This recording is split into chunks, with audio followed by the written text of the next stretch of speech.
reward them, did an amazing job in establishing Islam. However, it wasn't just this. Many of us already know about this. We know that they conquered Constantinople. But as I said, there's much that we don't know. For example, many of us aren't aware of the time that Muhammad al-Fatih, rahimahullah, fought against Dracula. You've heard of Dracula before? When I say Dracula, you're probably thinking of a vampire. And you're saying, yeah, Musa. You're telling me that Muhammad al-Fatih fought a vampire? What's next? He fought Superman? No. Dracula was a real man. There was a real man named Dracula. And he ruled over the southern part of the country of what we call today Romania. Now, Muhammad al-Fatih, rahimahullah, as he began to advance into Eastern Europe, for example, Bosnia, Serbia, Hungary, all of these lands, the people of Wallachia, of southern Romania, they wanted to fight against the Ottomans. However, they were very weak, and so they had to make a peace deal with him. So as part of this peace deal, Muhammad al-Fatih, rahimahullah, he said to the ruler, he said, you have to send me 2 of your sons, and we will send them to Istanbul to be educated. So he sent his 2 sons. One was named Vlad, and one was named Radu.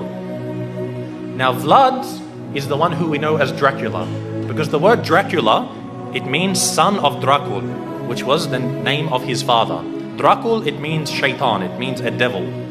So he's the son of shaitan, and this is actually quite relevant. It's rather fitting when you hear about this man. What happened was, they went to Constantinople, they studied about Islam, and his brother actually became Muslim.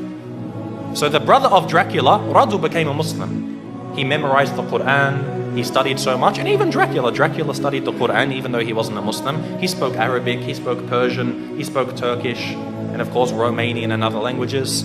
And later on, he was sent back to his country, where Radu remained, and he became the ruler of his country. Because the Ottomans realized they can't send a Muslim to rule over the country because they're Christians. They wanted to send Vlad, Dracula, so that they could get him there and then defeat him in a war, and they would rule the country.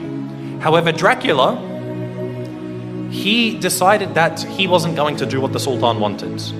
The Sultan sent him 2 emissaries, 2 people to come speak with him, and they said to him, you must pay us the jizya.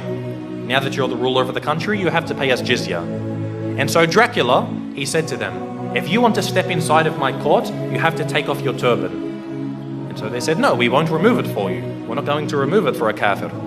So he said, take it off. Again, they refused. So he told someone to come with some very big nails and hammers, and he said, if they refuse to remove it for me, then they will never remove it again. And he commanded that their turbans be nailed into their heads. And of course, this in effect killed them. So this was an act of war. Dracula had decided that he wanted to go to war with the Islamic State. And so Muhammad al-Fatih, rahimahullah, he sent a massive army to go fight against them. But Dracula, because of his tactics and the fact that he knew the Ottomans very well, he was able to defeat them on some occasions. Now what he did is what really makes him stand out as being an absolute devil. Dracula, what he did is when they would kill a person, or sometimes they wouldn't even kill them, they would capture them, he did something which is called impaling. Now, if you haven't heard of impaling, it's a pretty gruesome thing to start to describe. What they would do is they would get a very, very big stick.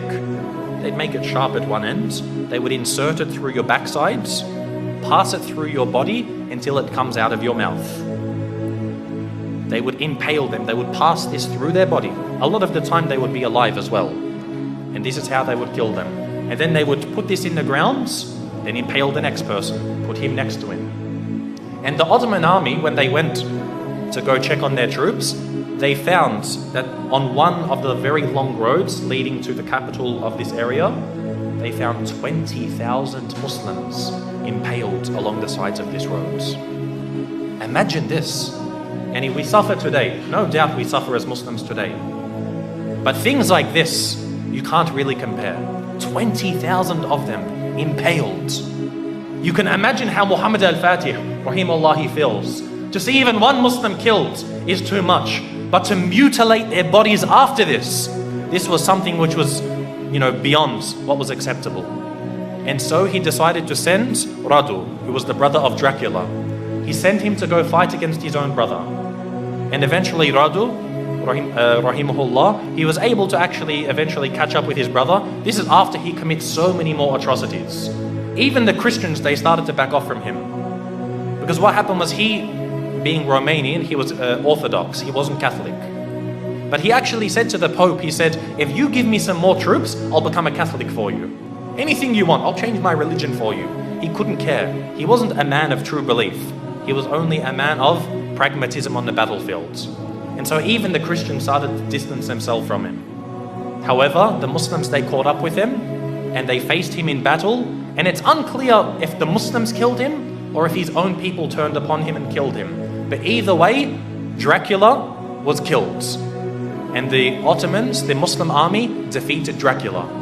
And so what they did was they removed his heads and they took it to the city of Istanbul and they put it on a very, very large stick. They impaled his head and put it at the gates of Constantinople, where it stood for about 2-3 months, to say, if you want to be like this man, wage war against us.